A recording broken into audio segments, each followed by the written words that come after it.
साथियों नमस्कार। और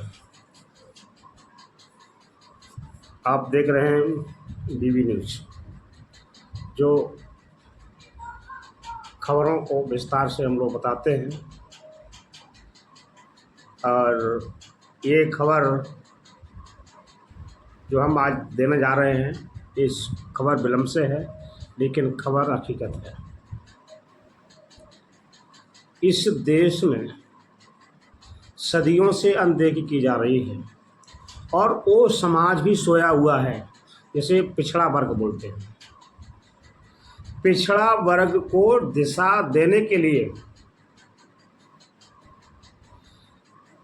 30 राजनीतिक छोटे छोटे दलों ने, जो पिछड़ों के हैं, उन्होंने जो 30 पार्टियां अपने अपने मंच पर इस बात को कह रही थी, पिछड़ों की बात को कर रही थी, उन पार्टियों का गठजोड़ हुआ और उसका नाम रखा भारतीय महागठबंधन, जो उत्तर प्रदेश के 2022 के चुनाव से पहले एक यात्रा निकाली गई थी, संदेश यात्रा, वो जगह कोने कोने पर गई थी। और उस यात्रा के अगुवा थे राजकुमार सैनी जी, जो लोकतंत्र सुरक्षा पार्टी के राष्ट्रीय अध्यक्ष हैं और कुरुक्षेत्र से पहले सांसद भी रहे हैं। तो उनके नेतृत्व में हम लोगों ने सब ने मिलकर ये यात्रा निकाली थी उत्तर प्रदेश में। आज पुनः फिर 30 राजनीतिक दलों की सूची हम डाल देंगे और उन दलों ने, उसमें महानवादी पार्टी भी सम्मिलित है, सबने मिलकर राजकुमार सैनी जी को उस भारतीय महागठबंधन का प्रमुख मनोनीत किया। तो ये हमारी बात को पद तक रखेंगे। गठजोड़ होने के बाद, ये गठजोड़ हरियाणा भवन में हुआ, जो न्यू दिल्ली में है। उसमें होने के बाद में एक कमेटी बनने के बाद ये तय हुआ, हम जहाँ भी सब राजनीतिक दल अपने अपने हिसाब से जो बात कह रहे हैं, वो बात हम क्यों ना, हम यही बात कांग्रेस के जो पूर्व राष्ट्रीय अध्यक्ष राहुल गांधी भी कह रहे हैं। उन्होंने भारत जोड़ो यात्रा पूरे देश में भ्रमण किया और उन्होंने यही बात, जो राजनीतिक दल 30 जो उनकी भावना है वो कह रहे हैं, वही बात राहुल गांधी भी कह रहे हैं। तो समान विचार जब मिल रहे हैं, तो भारतीय महागठबंधन के अध्यक्ष माननीय राजकुमार सैनी जी के नेतृत्व में एक प्रतिनिधिमंडल सब तैयार हुआ बनकर। सबने अपनी अपनी राय मशवरा करके एकजुटता के साथ में कांग्रेस के अध्यक्ष मल्लिकार्जुन खड़गे जी और राहुल गांधी से भेंट करने का निर्णय लिया और ये भेंट सुचारू रूप से होने के लिए तैयार भी हो गए सब लोग। ये भेंट हुई और भेंट जब हुई तो ये वार्ता कम से कम पौने 2 घंटा लगभग चली। सभी 30 पार्टियों के अध्यक्ष राहुल गांधी और कांग्रेस अध्यक्ष मल्लिकार्जुन खड़गे जी साथ में रहे और इसका मैं अभी आपको वीडियो दिखाऊंगा, आप वीडियो देखेंगे। तो सब लोगों उनके साथ में रहे और तो उनमें अपने विचार विमर्श हुए, उसके साथ में हम भी थे। और उन्होंने जो बात की, बात करने के बाद में फिर हम लोगों का विचारों का मंथन हुआ। मंथन होने के बाद में जो देश में अभी तक दलित समाज है हमारा, जिन्हें हम लोग एससी के नाम से जानते हैं, ये कहीं न कहीं अपनी बात पर अडिग रहता है, अपने अधिकारों को ले लेता है। लेकिन पिछड़ा वर्ग है, जो बैकवर्ड बोलते हैं, ये कहीं बहुत हद तक सोया हुआ है। इसे नहीं मालूम है हमारे देश के साथ में क्या हो रहा है, क्या नहीं हो रहा है। तो इसको जागरूक करने के लिए जो पिछड़ों का, जो 30 पार्टियां राजनीतिक देश की हैं, उन पार्टियों ने आज राहुल गांधी से भेंट करके अपनी बात को रखा। तो राहुल गांधी ने इस बात को माना कि वास्तविक बैकवर्ड है, ये बैकवर्ड ही बदलाव की धुरी में है और बैकवर्ड ही अभी अपने अधिकारों के प्रति जागरूक नहीं है। तो इनको लेकर राहुल गांधी ने जनगणना के हिसाब से जिनकी जितनी हिस्सेदारी है उनको हिस्सेदारी मिलनी चाहिए, इन विभिन्न सारे मुद्दों को लेकर ये बात रखी गई। और एकजुटता के साथ जब प्रेस कॉन्फ्रेंस हुई तो उसमें आपको मैं सुनवाता हूँ। जो भारतीय महागठबंधन के जो मनोनीत अध्यक्ष हैं माननीय राजकुमार सैनी जी के वाक्य है, आप सुनिए, उसके बाद मैं आपको आगे बताता हूँ उन्होंने किस प्रकार से अपनी वाणी से उन्होंने जो महागठबंधन की बात मल्लिकार्जुन खड़गे जी कांग्रेस अध्यक्ष है और राहुल गांधी के सामने रखी, वो आप सुन सकते हैं। इसके बाद आगे हम बात करते हैं। और हमारे जिसको हम बहुजन समाज कहते हैं, जिसमें पाल, गडरिया, निषाद, कोयरी, आज लगभग कोई जाति ऐसी नहीं है जो बहुजन समाज में आती है। सभी के अलग अलग क्षेत्र में उत्तर भारत के अंदर एक राजनीतिक दल बने हुए थे, लेकिन ये सभी राजनीतिक दल अपने अपने प्लेटफार्म से एक ही बात कह रहे थे कि हमें हमारा हिस्सा मिलना चाहिए। जिस आवाज को बुलंद किया भाई राहुल जी ने, और राहुल जी ने जातिगत जनगणना और जो आर्थिक सर्वे करके और सभी जगह जहां जहां भी किसी का हक बैठता था उसे दिलवाने की आज एक आवाज बुलंद की है।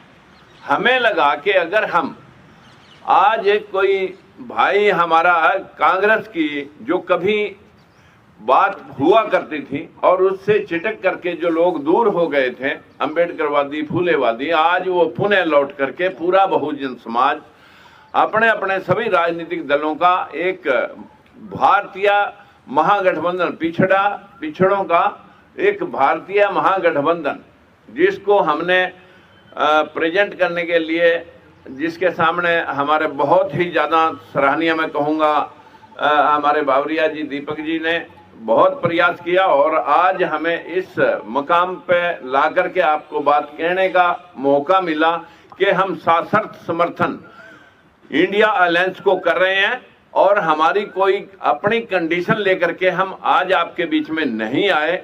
जो जहां उचित होगा वो उसको हमारा ये गठबंधन जो इंडिया अलायंस है और हमारे लोग जो मिल करके इस देश के अंदर जो ये अंधविश्वास और पाखंड का जो सिस्टम चल रहा है, इसे हटा करके वही धर्मनिरपेक्ष राज्य की स्थापना करके सभी को बराबरी का हक देने के लिए कटिबद्ध हैं। यही बात हमारे इंडिया गठबंधन के नेताओं ने कही है और यही काम हम कर रहे थे। तो क्यों अलग अलग प्लेटफार्मों पे खड़े होकर के हम ये काम करें, इसलिए सभी ने आज इकट्ठे होकर के यूनानिमसली इंडिया गठबंधन को सपोर्ट किया है। और जिसके कन्वीनर के तौर पर मैं आप सभी को आश्वस्त करना चाहता हूं कि ये सब अनकंडीशनल है, इसमें हमारी कोई कंडीशन लेकर के हमने काम नहीं किया। तो जिस प्रकार से आपने इस बात को सुना, राजकुमार सैनी जी ने, उन्होंने अनकंडीशनल में ये गठबंधन करने की बात की और सारी बातें जो कांग्रेस में पहले की बात हुआ करती थी उन बातों को लेकर उन्होंने जो कहा है कि उससे छिटक कर जो दल बन गए थे, उन दलों ने फिर वही बात कंडीशन में लेके आए कि क्यों हम जो बार बार अलग अलग मंचों से बात कह रहे हैं, तो हम क्यों ना सब एक मंच पे इकट्ठे हो तो देश में नई सरकार का निर्माण हो। तो डॉक्टर जो बात रखी हैं तो वो राहुल गांधी जी और खड़गे जी के सामने रखी हैं। आप मैं राहुल गांधी के विचार भी सुनवाता हूं, आप राहुल गांधी के विचार भी सुन लें, क्योंकि राहुल गांधी भी इसी बात के पक्षधर हैं। राहुल गांधी भी यही चाहते हैं कि यही होना चाहिए इस देश में, और वो पहले ही भारत जोड़ो यात्रा को निकाल रहे थे, जगह जगह यही बात कह रहे हैं। तो उनकी कंडीशन भी आप लोगों ने देखी, तो वो इस बात को खुद स्वयं कह रहे हैं अपने मुखारबिंद से। तो मैं वीडियो आपको सुनवाता हूँ, आप वो भी देख लीजिए। देश में भागीदारी का शायद सबसे बड़ा मुद्दा है। यात्रा में हमने सामाजिक न्याय की बात की और उसका एक अगला क्रांतिकारी कदम जाति जनगणना, आर्थिक सर्वे, संस्थाओं का सर्वे और ये पता लगाना कि जो 90% आबादी है देश में, उनकी हिंदुस्तान के सिस्टम्स में, संस्थाओं में, कॉर्पोरेट्स में सचमुच में कितनी भागीदारी है, वो शायद एक क्रांतिकारी कदम होगा। और हमने निर्णय लिया है कि ये क्रांतिकारी काम हम करने जा रहे हैं। मैनिफेस्टो में हमने कहा है। मैं सबका स्वागत करता हूँ और दिल से धन्यवाद करता हूँ कि आपने हमें समर्थन दिया और ये देश की प्रगति की लड़ाई है और मैं बहुत खुश हूँ कि हम एक साथ ये लड़ाई लड़ने जा रहे हैं। धन्यवाद। तो आपने माननीय राहुल गांधी जी की बात को सुना। राहुल गांधी भी इसी बात को कहना चाहते हैं, इसी बात के पक्षधर हैं। उन्होंने साफ कहा था जो जितनी जिसकी हिस्सेदारी है उसकी भागीदारी है। तो यही बात जो कांग्रेस अध्यक्ष हैं मल्लिकार्जुन खड़गे जी, उन्होंने भी यही बात को रखा। उन्होंने भी यही बात को उन्होंने रखा है कि ये जो वर्ग है इन वर्गों को सबके हिस्सेदारी के अनुरूप में सबको हिस्सेदारी मिलनी चाहिए, और जब समान हिस्सेदारी मिलेगी, समान अधिकार मिलेंगे तो निश्चित रूप से सबका भला होगा। तो इसी भलाओं के साथ में आप खड़गे जी के विचार को सुन सकते हैं, उनकी बात में हम आगे की बात करते हैं। सैनी जी और राहुल गांधी जी ने बताया है और इन्होंने स्वयं प्रेरित होकर राहुल गांधी जी के प्रोग्राम को देखकर जो कन्याकुमारी से कश्मीर तक उनका दौरा हुआ, फिर उसके बाद मणिपुर से लेकर महाराष्ट्र तक, ये सभी कार्यक्रम को देखने के बाद और उनके विचार सुनने के बाद उन्होंने ये तय किया कि एक व्यक्ति अगर हिंदुस्तान में है वो श्री राहुल गांधी है, जिसने हमारी समस्याओं को उठाने का बीड़ा लिया है और उन समस्याओं को समाधान निकालने के लिए वो पूरी कोशिश करने वाले व्यक्ति है।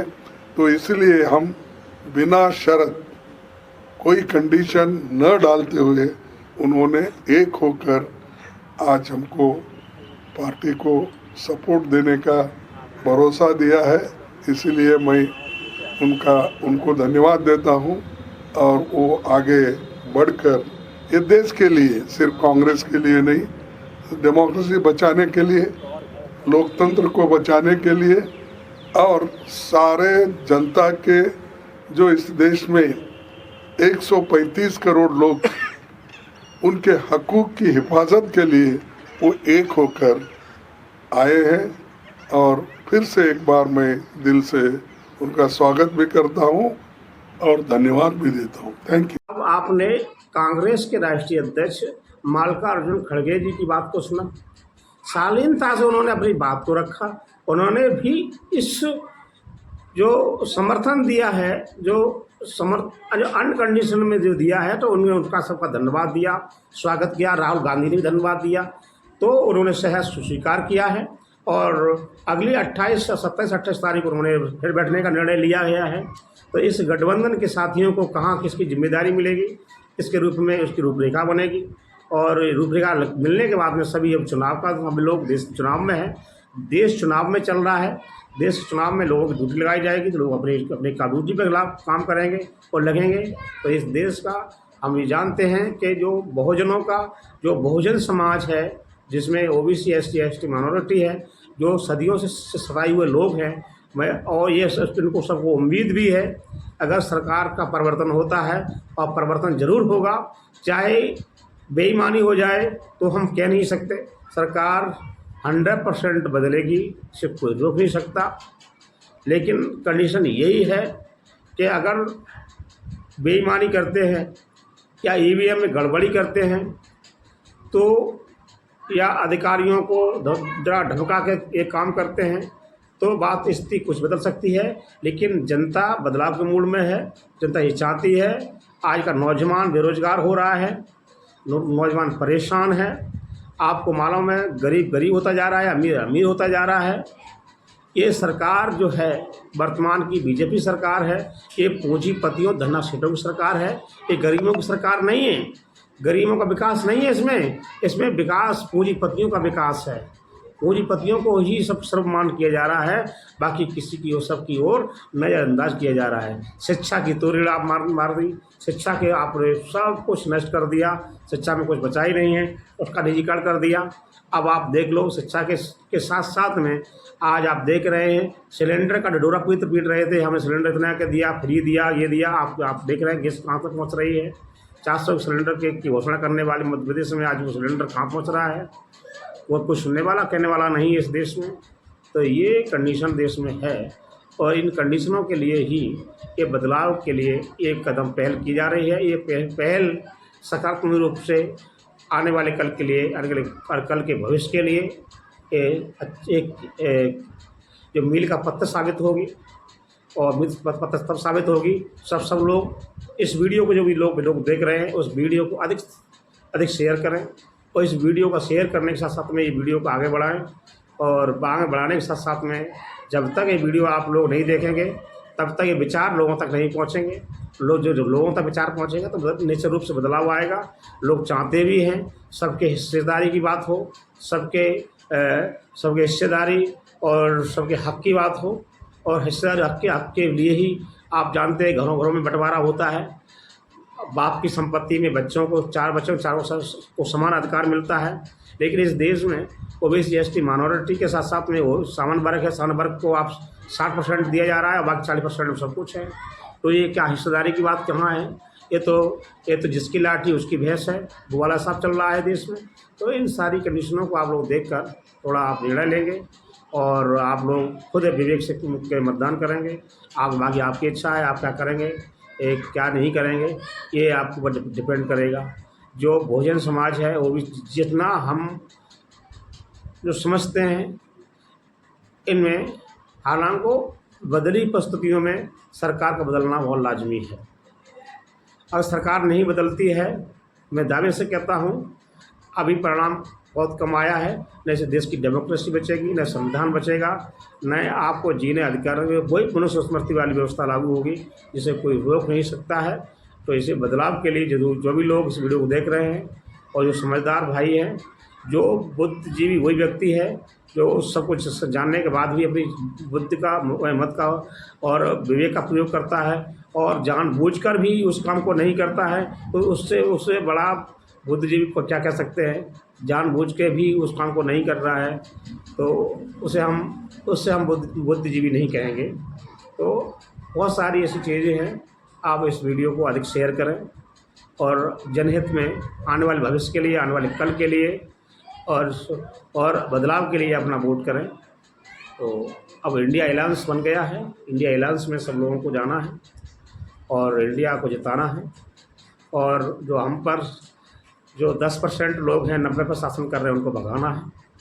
और हम लोग कमेरेवादी लोग हैं, कमेरों की कमाई को लुटेरों को खा रहे हैं, तो लुटेरों को भगाना है और कमेरों को जिताना है।